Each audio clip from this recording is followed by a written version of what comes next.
সোমবার ঠাকুরমার সাথে রথ দেখতে গিয়ে রথের চাকায় পৃষ্ঠ হয়ে মর্মান্তিক মৃত্যু হল এক কিশোরের। চাঞ্চল্যকর ঘটনাটি ঘটেছে পুরাতন মালদা পৌরসভার ১১ নম্বর ওয়ার্ডের সারদা কলোনি এলাকায়। জানা যায় গত সোমবার ওই এলাকায় ব্রজগোপাল মন্দির থেকে প্রতি বছর শ্রীকৃষ্ণের পুষ্প রথযাত্রার আয়োজন করা হয় এবং সেই রথযাত্রায় ঠাকুরমার সাথে ৭ বছর বয়সী কৃষ্ণ শর্মা নামে নাবালক সেই রথযাত্রায় অংশগ্রহণ করে।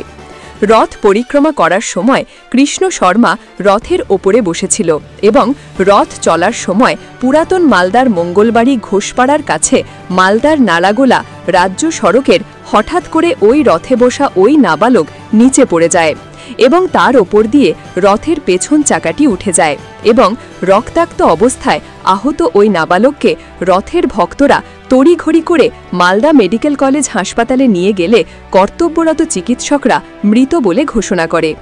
এই ঘটনা জানাজানি হতেই গোটা মঙ্গলবাড়ি এলাকায় শোকের ছায়া নেমে আসে, কারণ একটি উৎসবের সময় এই রকম ঘটনা ঘটায় সকলেই শোকাহত। জানা গেছে মৃত নাবালকের বাবা বিট্টু শর্মা এবং মা আভা শর্মা দুজনেই অনলাইন একটি ব্যাংকিংয়ের ব্যবসা করেন। কৃষ্ণ ছিল তাদের একমাত্র সন্তান। মঙ্গলবার মৃত নাবালকের পরিবারের সঙ্গে দেখা করেন এবং সমবেদনা জানান সংশ্লিষ্ট ওয়ার্ডের কাউন্সিলর অসীম ঘোষ।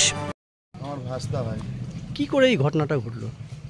ঘটনা কালকে রথ ছিল আমাদের পাড়াতে, ঠাকুমার সাথে গেছিল রথে, রথের উপর থেকে পড়ে গেছিল, পড়ে গিয়ে এই অবস্থা হয়েছে। ও কি রথের উপরেই বসেছিল? হ্যাঁ বসেছিল।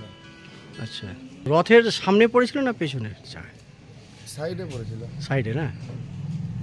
হ্যাঁ, সাথে সাথে হাসপাতাল নিয়ে গেছি। তারপরে হাসপাতালে যাওয়ার পর বললো যে আর বেঁচে নাই। দাদার কয় ছেলে মেয়ে ছিল? একটাই ছেলে। একটাই ছেলে। আপনার নাম? আমার নাম বিজয় শর্মা।